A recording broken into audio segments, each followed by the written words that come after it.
Good evening, producer Susan. How you doing today? I'm doing great, Jerzee Joe. How are you on this beautiful, sunny, warm day? It's just fine. I'm wearing a short sleeve shirt for the first time this year. So spring is here. It reminds me of an old poem I heard when I was in college.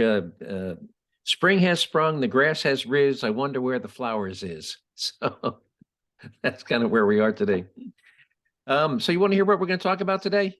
Let's do it. All right. Well, let's see. By the way, I had to pare this down. There's about another half dozen things I want to talk about. Didn't have time to do it, and I doubt I'm going to get to all three of these things. But here's what. By the way, it's the Jerzee Joe News and Perspective. You won't hear on TV. So today our quote of the day is going to be from Winston Churchill on the biggest problem with democracy. The stupidest thing I've heard all week is how MSN described the death of the Nashville school shooter. I'll share with you a list of frequently used words and phrases that I'm just sick and tired of hearing, and I'll tell you why I'm sick and tired of hearing. We'll talk about the inflation and the Big Mac index, and we'll tell you how much a Big Mac combo meal now costs in Connecticut. We'll share with you, we've got a bunch of audio clips tonight. We'll share with you a heated exchange between Senator Cruz and Homeland Security Secretary Alejandro Myorkas on the border security.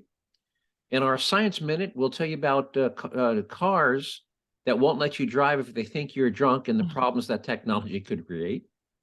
We'll tell you about a Dutchman who has fathered 550 children and why that could create a very serious problem in about 18 years. This week, we have a clip of this week's Darwin Award winner, a car thief in Connecticut who died while trying to escape from the police.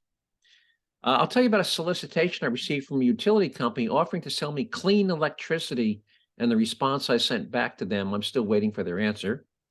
We'll tell you what happened when, as a test, a user asked the AI program ChatGPT to make a joke about Jesus, which it did, and then to make a joke about the Muslim prophet Muhammad. We'll tell you what happened then. As a lead into our weekly taxpayer relief shot, I've got a 60-second video of it's a parody of Southern woman talking to a thug, giving him some advice on how not to wind up becoming the subject of a taxpayer relief shot. And our taxpayer relief shot is from Houston, where a grandmother who operates a food truck shoots and kills an armed man trying to rob her. So you think we're going to fit that all in? You always amaze me. Well, we'll try. All right. Quote of the day, Winston Churchill. And here's his quote. He said, "The best argument against democracy is a 5-minute conversation with the average voter." Now, don't worry. Is the United States a democracy? Yes. No, we're a constitutional republic. Oh. We elect people to vote on our behalf, and hopefully the people we elect to vote on our behalf, their job is to study and understand and learn, and then vote in what they think is in our best interest. Now, remember Jay Leno, the jaywalking segment? Mm-hmm. I'll tell you the trouble with democracy, and what he said, it's a 5-minute conversation. Remember last week we talked about dihydrogen monoxide, which is water? Yes. Well, if I can convince her, and by the way, I've actually done this. I've conducted training classes where I've had 40, 50, 60 people in the room, and in 5 minutes, I can convince 90% of the people in the room to sign a petition to ban water, but because I call it dihydrogen monoxide.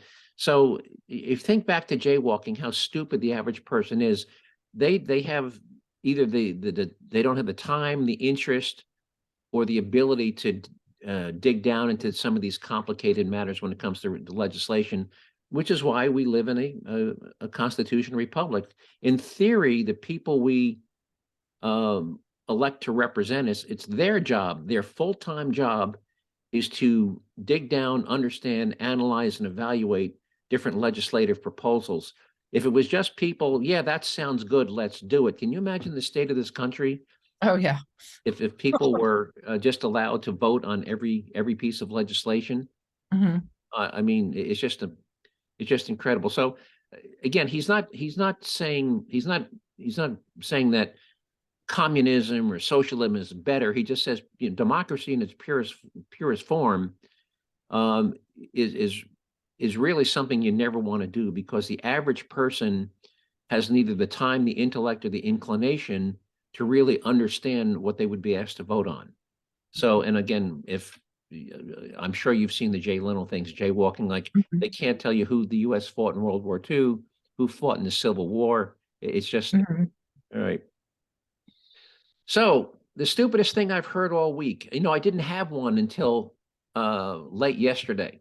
Now, MSN, Microsoft News Network, and they ran this story. The headline of their story regarding the Nashville school shooting, where the killer was killed by the responding police officers, they described the killing of the school shooter by police officers as, quote, an execution.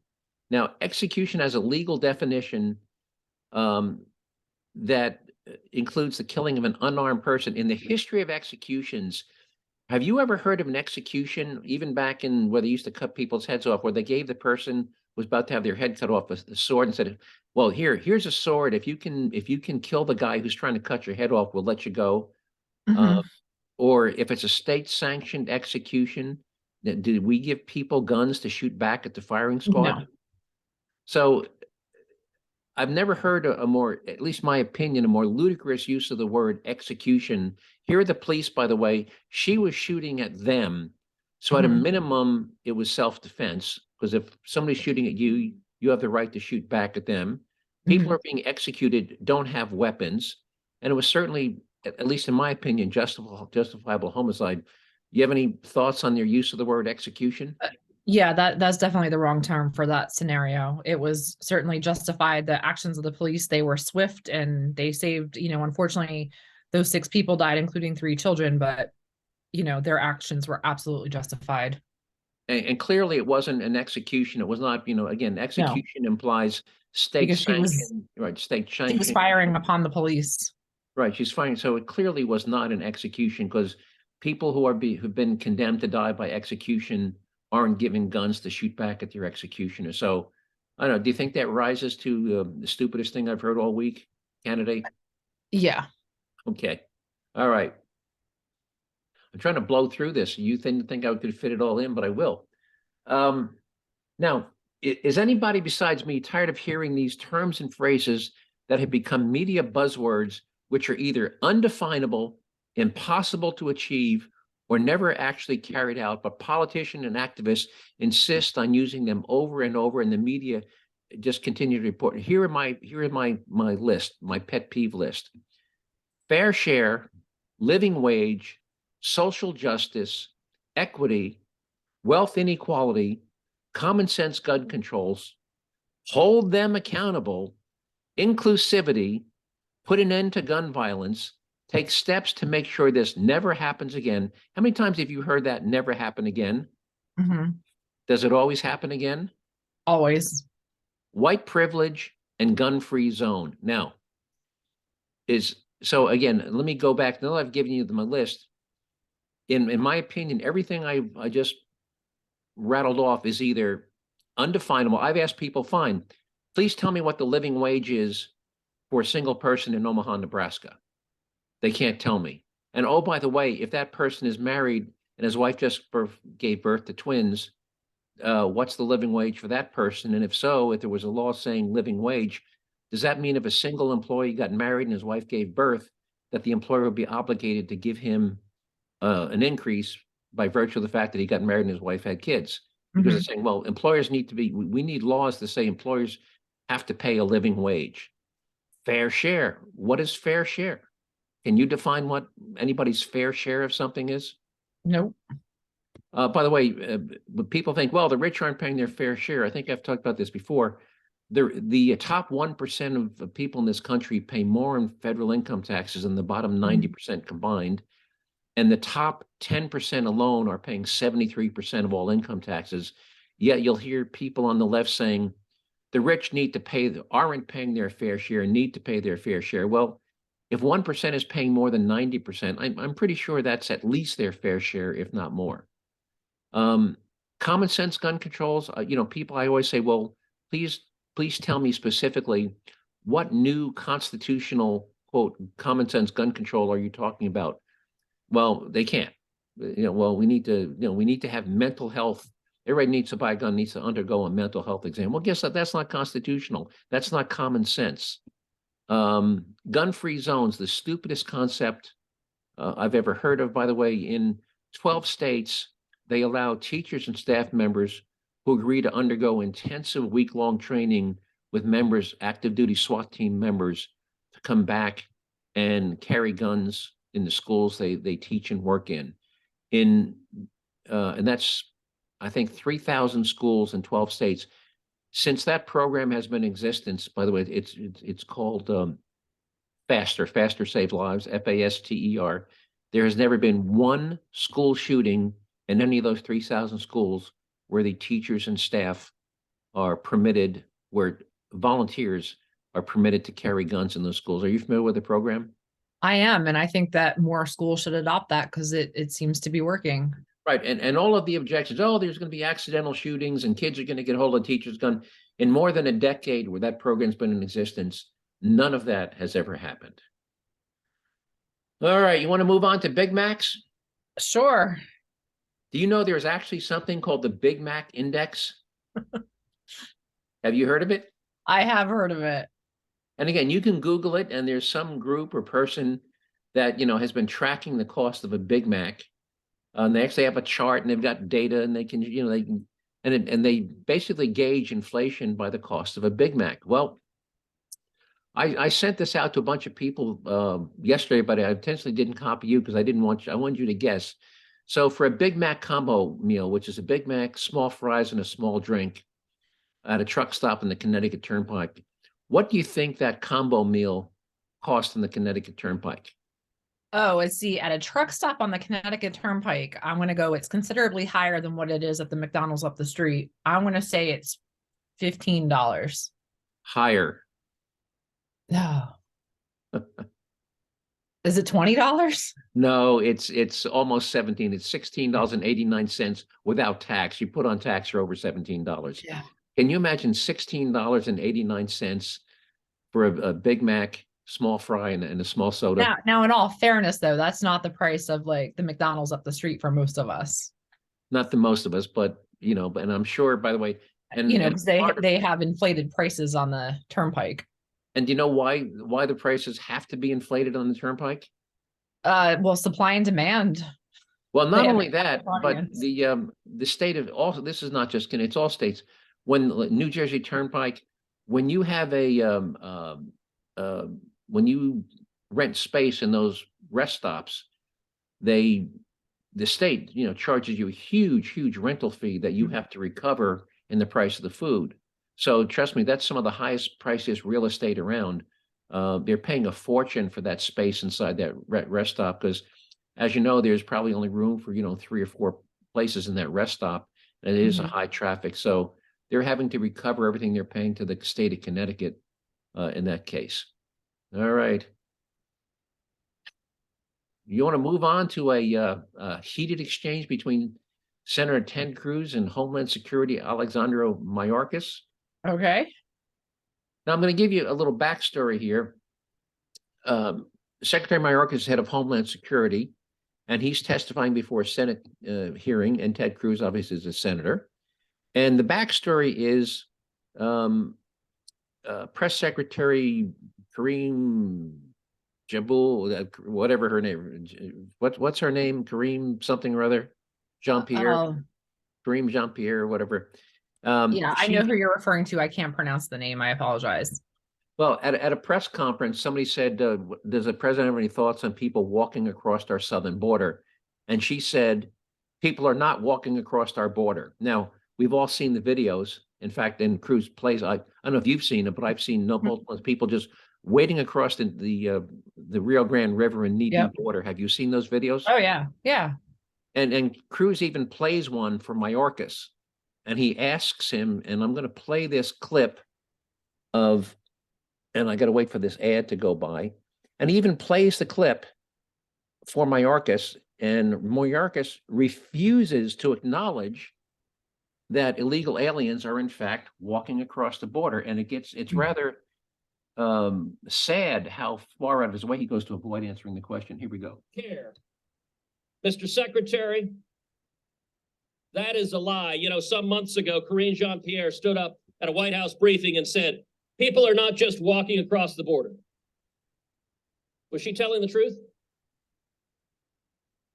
Senator, you are Was she telling the so truth? profoundly disrespecting. Was she telling my the truth? 22 years Okay, of government you service. get to answer questions. You don't Senator- get to give speeches. Senator, I served as a federal prosecutor. All right, for you're 12 refusing to years. answer. If you look at, she was lying.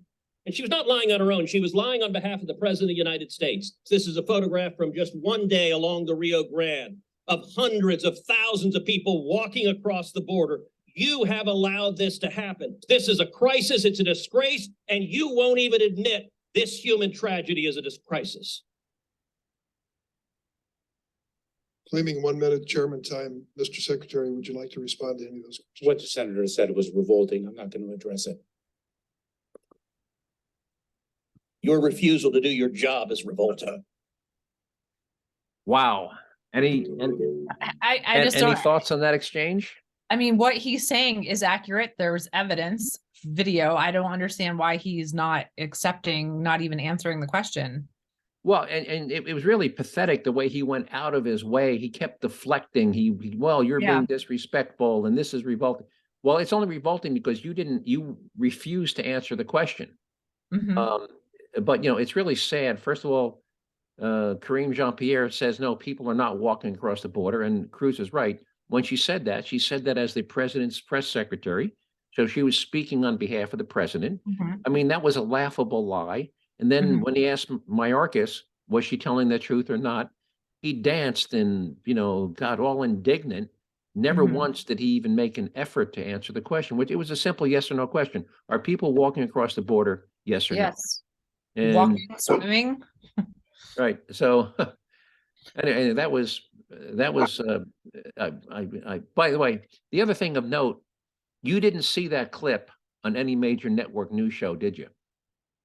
No, I did not, but I've seen similar clips to it. I think everybody has seen similar clips to people walking or swimming across the Rio Grande from Mexico into Texas or into any of the other southwestern border states. Right. But did you see Myorkas refusing to answer the simple question? No, I did not. So, and why do you think the media, by the way, you could find that by the way, I don't live on Fox. I mean, you know, I'll go from station to station and and the only reason I became aware that I saw somebody, did you see this? Now, my question is, why do you think the networks didn't cover that exchange? Because I think the exchange was newsworthy. Why do you think the Yeah. networks didn't cover it? Media bias. Media bias. All right. So you want to hear why your next car is not going to let you drive drunk? Yeah. Anyway, and this isn't just an option. Now, last year we Congress passed and Biden signed the massive $2 trillion infrastructure bill. But buried in that bill, you probably didn't know this, there's a requirement beginning in 2026, which is less than 3 years away, that all cars, this is not an option, all cars sold in the United States must come equipped with a built-in passive breathalyzer that won't allow the car to be driven if it thinks you've had too much to drink. The system will sample the cabin air to determine if the driver's blood alcohol is above the legal limit, which of course raises the question, what if you are out with some friends and you are the designated driver and two of your friends are riding with you are way over the legal limit? They are sloshed. Will the system be able to distinguish between your blood alcohol level and theirs? Or will you Good have to drive question. with all the windows down to try and defeat the system? I feel like this is going to put Uber drivers and Lyft drivers out of business. Well, again, it's going to be it's going to be interesting to see how they work this out, because again, if you're the driver and you're sober, but you've got 2 or 3 drunk people in the car, again, this is not something where you have to blow into a mouthpiece. It's passive. Mhm. Just like in your car's ventilation system, there's recirculation. It's just going to sample the cabin air, and if it detects just like a breathalyzer, if it samples the cabin air and says, "Oh, somebody in here is over 0.08," it won't start the car, or it'll shut the car down. So it's going to be interesting. I mean, if you get in the car with 2 drunk friends, you probably have to roll, even if it's the middle of winter, you have to roll all the windows down and tell them, hang your head out the window while I start the car. But you didn't hear about that, did you? That in Any No, new I car in didn't. 2026 will have a passive breathalyzer system. And I'm willing to bet that nobody else listening to this podcast heard that either. But, and I'm still wondering how that's part of an infrastructure spending package. Doesn't seem like infrastructure to me. No. How about a Dutch guy? You ever heard of a guy that fathered 550 children? No, not that extreme. Not that extreme. Well, let me tell you about a Dutch man who has been identified as fathering 550 children and why that's going to create a problem in about 18 years.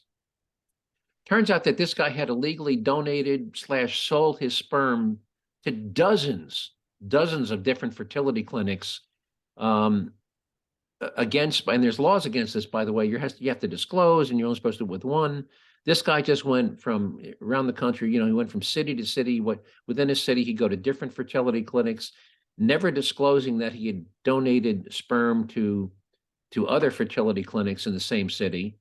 And by the way, if you read the story, for instance, in one city they had 3 fertility clinics. He donated to all 3, and he did it repeatedly. And then he went to other cities, and the Netherlands is not a big country. No. So if you're fathered 550 children, what problem do you think that could create in about 18 years? The coefficient of inbreeding. Exactly. So the chances of You want your coefficient of inbreeding to be in the single digits, and it's most likely incredibly high. right. Yeah, the chances of 2 of those, at least 2, if not more, of those 550 children, marrying and having children is, by the way, greater than 100%. I was looking at the statistical analysis. The probability is greater than 1 that at least 2 of those children he has fathered will marry and have children together. So again, it's basically going to be inbreeding. Now, they're trying to figure out how they're going to deal with this. They may impose 18 years from now, a DNA testing, if you want to have a marriage license, DNA testing requirement. But even that, given how many women have children out of wedlock or become pregnant before getting married, even that. So it's really, a troubling situation where one guy has fathered 550 children. So it's just a sad situation. Again, you didn't hear about that on our news, did you? No. That's why I call it news and perspective you won't hear on TV. All right. So you want to hear a little video clip? I'm heavy on video clips this week. You want to hear about a Darwin Award winner? Sure. Does it beat the one I sent you earlier this week? I'm sorry? Does it beat the video clip I sent you this week? Of the, by the way, producer Susan sent me a clip. She was on the road in Pennsylvania. There was a sedan going down the road with a long, probably a 14-foot ladder sideways through the back windows. The guy's driving down the street with 6 feet of ladder hanging out each side of his car. Yeah, that was going down the a highway. real video in my town getting on the interstate. Just incredible. I will hope the police came along and found the guy. All right, here we go. Oh, hang on, gotta find out where to undo the mute. Here we go. Hang on. Woodbury police say an officer found a stolen vehicle from New York State on Greeleytown Road just after noon. And soon afterward, that officer found another stolen vehicle from Ridgefield near Sage Drive. Now, when the officer got close to that vehicle, 4 teens jumped and ran out of it. 14-year-old male driver was immediately caught, and other officers found a 16-year-old boy near. By the way, a 14-year-old driver. I don't know if you caught that. 14-year-old driver. In the state of New York, that's not legal. No. Connecticut. Okay, well, still not legal. I'm going to back it up a little bit here. Teens jumped and ran out of it. The 14-year-old male driver was immediately caught, and other officers found a 16-year-old boy nearby. Now, the other 2 teens went into a reservoir called Lakewood Lake. 17. Now, by the way, this happened last week. It was actually March 28th. How warm do you think the water in that reservoir was on March 28th? Oh, it was in the 30s. Yeah. So here we go. So 2 teens jump into a 30, let's say ice cold water to try and avoid police. Here we go. 18-year-old boy came out of the water and was taken into custody, but another 17-year-old went under the water and was no longer seen. A dive team eventually found him. He was rushed to St. Mary's Hospital, where he was pronounced dead. So is that a Darwin Award winner? You steal a car and wind up killing yourself by jumping into a freezer? Yeah, you know, that's just unfortunately sad. That's it.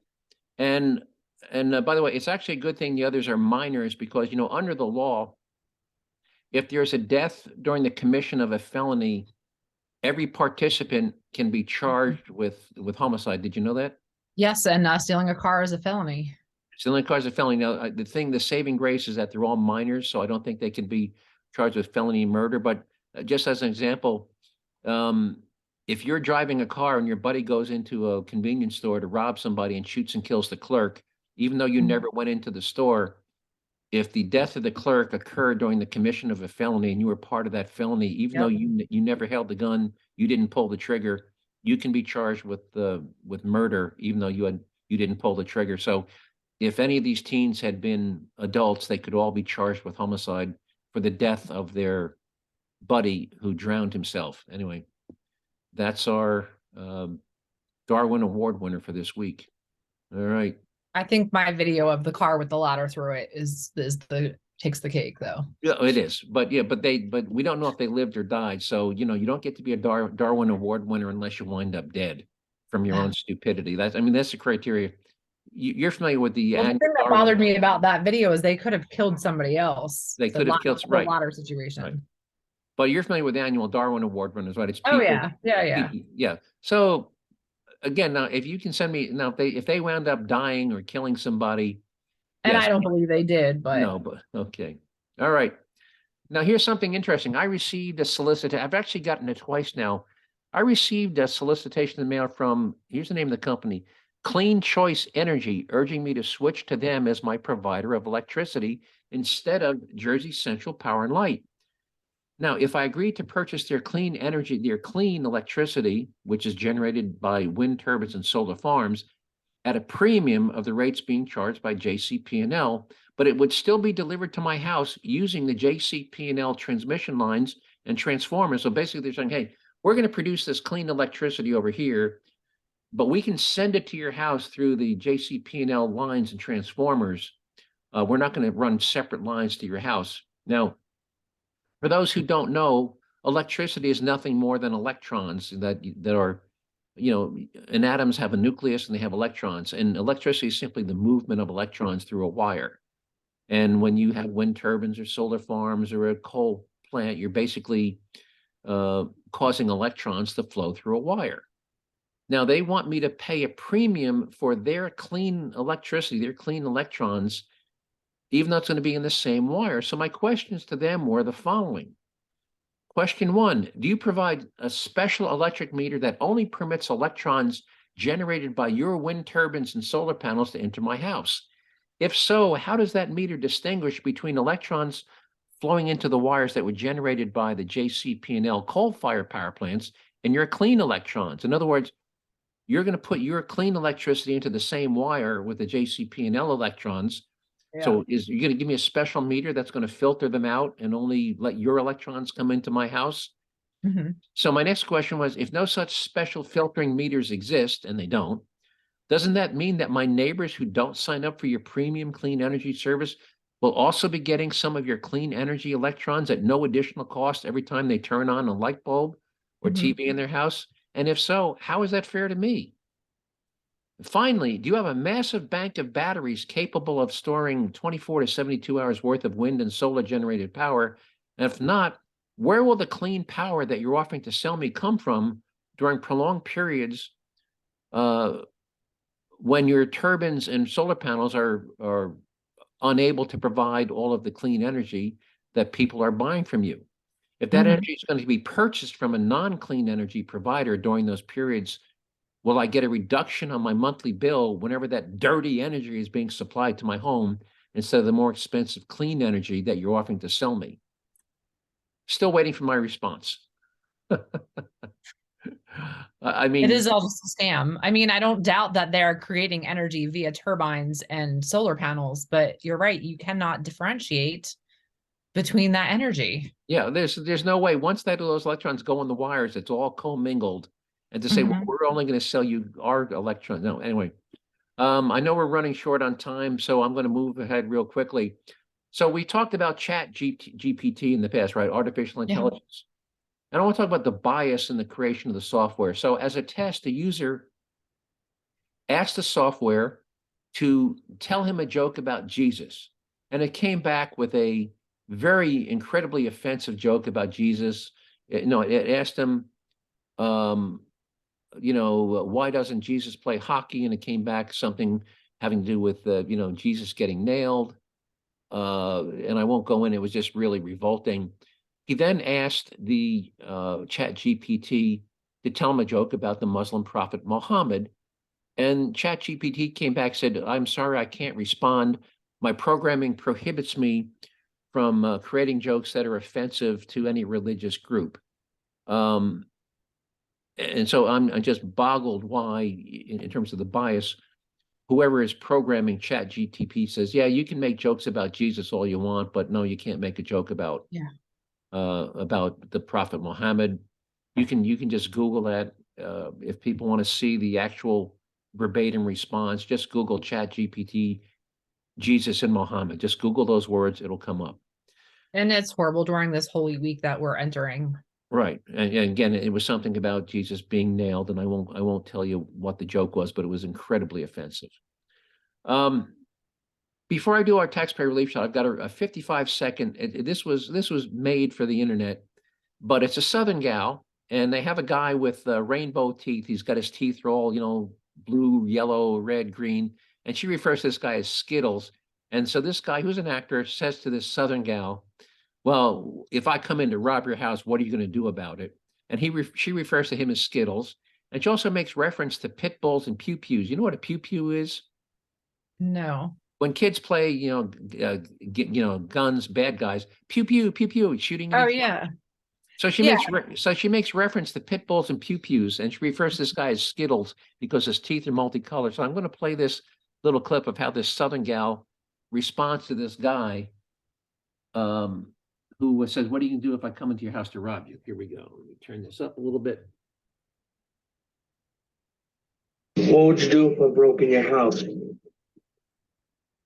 Now, hold on just a minute, Skittles. I live down here in the South, and we protect ourselves with pit bulls and pew-pews. And the real question is, which one of them is going to get you first? Because I be diddly dad burn. We get up too early, stay up too late, and work too damn hard for our to be letting somebody who looks like they tasted the rainbow come in and take our stuff. No, honey, down here, we just soon send your soul to Jesus and let him sort it out. You know what I mean? This is the way I see it. If you're ever skipping your happy ass down here on the streets in the South and you get this hair up your butt to come into one of our houses, I suggest you do one of two things, baby. You hit your knees and you start praying to the Lord because you're fixing to meet him. Or you just keep skipping your happy ass until you get out of town. Now, I personally think the latter of the two choices is the better choice, but bless your heart. You can choose either one you like. Just, baby, choose wisely, okay? Have a nice day. Now, was that Southern politeness at its finest? Yep. Bless your heart. Bless your heart. I'll send it if you want to put that up on the website. I'll send you a clip. It's only 55-second clip. All right, how much time we got left? You have like 3 minutes. All right, so again, taxpayer relief shot. Here we go. Somebody's breaking in your house, you're more than welcome to shoot them in Santa Rosa County. We prefer that you do, actually. Hopefully, you'll save the taxpayers money. And that was the sheriff of Santa Rosa County, Florida, explaining again, when you shoot the bad guy, you save the taxpayers the cost of the trial, imprisonment, $80,000 a year. So this story comes to us from Houston, where a grandmother, I think she was 72 years old, operates a food truck, a mobile food truck, and a guy with a gun tries to rob her and actually shoots at her, and the guy's gun jams. So he actually tried to kill her. And while he's trying to clear the jam out of his gun, here's what happened, and hopefully this will play. Oh, there's an ad coming here. I got to get past the ad. Why? Come on now. All right. Well, we're gonna have to vamp here for a second while this ad plays. All right. All right, here we go. To shoot a man who police to 53-year-old woman was forced to shoot a man who police say was trying to rob her. It happened at a food truck around 1 o'clock this afternoon in Southwest Houston. KPRC2's Candace Burns has more from the victim's family. This is devastating to us. Derek Howard and his mother-in-law, Jacqueline, stand together in strength as homicide investigators work around their family business. Hours before this active scene, they say Derek's mother was with another employee preparing to start the day in their food truck, Elite Eats, located in the 14,500 block of Main Street. Police say a man with a gun tried to rob her through the window, but the family says his gun jammed. Thank God, because she's a godly woman. That's why that gun jammed. Because God jammed it. Because when she opened that window, he could have shot her. Police say the woman fired several shots at the would-be robber. She's licensed to carry. So yes, she carries a gun just in case something may happen. So yes, we have the gun all the time. When investigators arrived, they found the man's body 40 yards away from the food truck. They have not identified the man, but they say he was around 23 years old. Well, amazing. And what do they call it when they find the body 40 yards from the scene of the crime? Dead right there. DRT, dead right there. All right. Well, anything you want to add before we wrap up? Yeah, no, it amazes me. Middle of the afternoon, lunchtime. But of course, in Texas, where just about everybody owns a gun. Yeah. By the way, how many taxpayer relief shots have we had from Texas? I'd say probably 50% of them. Yeah, you would think the crooks would wise up. Yeah, if you're gonna invent a life of crime and try to rob people at gunpoint, don't do it in Texas, because as that woman from the South said, you know, we have our guns, we like our guns. Anyway, I want to thank you, all of you listen to podcasts, for giving up half hour of your busy day to listen to me ramble on to things I find of interest and importance. If you have any questions, you want me to send you any links, just to email me at joe@jerzee.com. That's JER as in Robert, Z as in zebra, JERZEE, jerseyjoe.com. And I'll be happy to send you links to any of the things I've talked about today. And other than that, thank you for listening. And producer Susan, thank you for your help this evening. You have a good Holy Week. You too, and I will talk to you next week. All right. Good night. Good night.